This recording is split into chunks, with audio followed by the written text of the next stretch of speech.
Namaste, gods, goddesses, and emissaries of light. This is Dr. Shreya Tyen.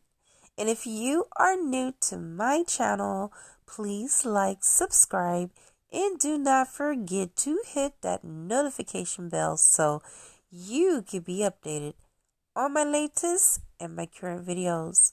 Welcome, welcome, welcome, everyone. I just looked at my clock and noticed that it is 3:33 a.m. Well, that's a strong message before I even get into the message, right? You know, triple three, the Holy Trinity. Man, that's some powerful Christ energy up and through here, you guys. I'm flattered. I'm blown away that I saw that. All right, let's go ahead and get to this. How many times have you guys had a feeling and the feeling was so strong that you could not turn it loose? It didn't matter what you were doing. It didn't matter what you were feeling at the moment. When that strong intuitive punch comes in as a intuitive nudge, there's nothing that we can do about it. And then when that time comes where it manifests what you've been feeling, that's the first thing you say. I knew, I had a feeling that was going to happen. Why is that? Well, we are vibrating at a super accelerated speed anyway. And our vibrational frequency resonates with people, places, circumstances, and things.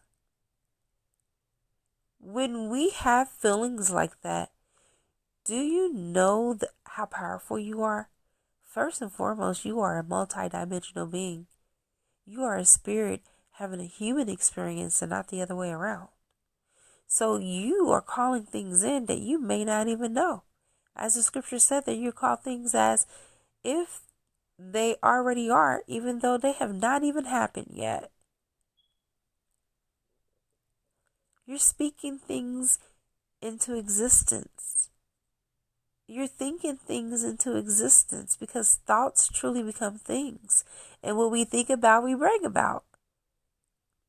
You can have the man of your dreams, and you can sabotage the whole relationship by your thoughts, thinking that he's like everybody else.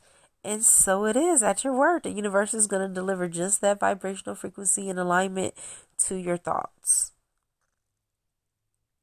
When you're sowing your seeds that Jesus was talking about, he was talking about sowing seeds of thoughts in the fertile soil of your mind. And how each seed will reproduce its own kind. Psychologists say that we have up to 70,000 thoughts a day. I think we have more than that, to be quite honest, but for grins and giggles, let's go ahead and roll with it. So if we have about 70 thoughts a day and 80% of what we think is negative, what are we thinking the 95% of the time? When we're only just using 5% of our brain. I'm just saying. It is in our human nature to think negative because of the programming. You know? Depending on how we were raised. You know, it is pretty much the norm to be negative. People don't see anything wrong with it because they're so conditioned to say something negative. Even when someone gets married, sometimes people can't be just happy for the fact that two people have joined themselves together in union. Oh, well, good luck with that. No. Why do we always have to go into the negative? It is because, like I said again, we are conditioned that way. We're groomed that way from birth. And then when we become adults, we realize there is no Santa Claus, there is no Easter Bunny, and we have to recondition our own minds and replace those thoughts with something that will feed us for the future and separate us from the lies that we've been spoon-fed since we were children. And some of these people that lied to us was trusted people, such as parents and caretakers and caregivers, because not everyone was raised by, their parents. But you see my point? It becomes a mental prison for many of us because we have to transition and we have to break up our own foundations and set new ones. You see, what you focus on grows. So, in order to manifest what we want, in order for it to shape and mold our realities, we have to focus, focus, focus. I'm going to give you an example. Children are the most ambitious and inquisitive and, I would say, most daring species that ever walked the face of this earth. Seriously. A child will bug you until they finally get what they want. They will not give up. They will not let up. They will remind you, even if you don't want them to. Because when they have a desire, they use everything within them to manifest it. And they don't even know the rules on manifestation. They just have the feeling and the desire. So that is another key component. Feeling and desire of the manifested being already manifested.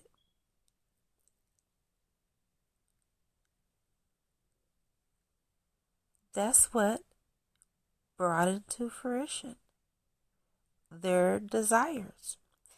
They probably got on their parents' nerves by asking them every 5 minutes when they're going to get such and such.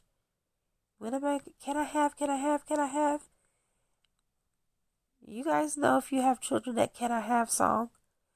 Mommy, can I have? Daddy, can I have? Grandma, can I have? Uncle, auntie, can I have? And eventually, those that are around them give in because A, they don't want to be bothered anymore. B, they rewarded the kid for being so persistent. That was their reward. They admired it. You didn't give up. Good job, buddy. Here you go.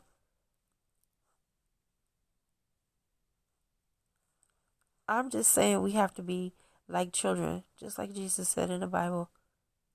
They're inquisitive. They ask questions. And oh, baby, they are persistent. More than what we as parents like, right? They won't forget about what it is they're trying to manifest. Trust me, They won't give up until their dreams become a reality. And that's the same way that we should be as adults. We should be the same way. We should get the feeling of already receiving what it is that we're trying to manifest. Ask yourself, whatever it is that you're trying to bring into fruition and manifest for you in your life, how would you feel the day that it actually happens? Like, what does that look like? What does that feel like? What does that smell like? What does that sound like? You know? And whatever it is, get the feeling of that. Get that feeling of already receiving what it is that you want. And if you know how that feels, get in the feeling of that every single day until you see it manifest. Know that you know that you know that it has no choice but to manifest. You already put your order into the universe. The universe has to deliver it back to you. That is the reason why Jesus talked about weeping and sowing. And how when you sow those seeds, how it reproduces after its own kind. He was talking about your thoughts and the fertile soil of your mind. Yes. And then eventually you'll receive your harvest, which is your manifestation. It's that simple. Manifestation is really the most easiest thing to do because we're doing it whether we're conscious or whether we're unconscious about it. It's still taking place every minute, every second of the day. So now that you are aware, it's time to get your mind out of autopilot, right? And start being the captain and steering your thoughts in the right direction. I have come to the conclusion of this transmission. Thank you so much. Thank you for listening. Thank you for stopping by my channel and showing your love by support of clicking like. You could do a love donation or you could participate and comment. You don't have to let us know what you're manifesting, but you can give us insight and information on what techniques you guys are using out there in order for you to manifest. All right. Namaste.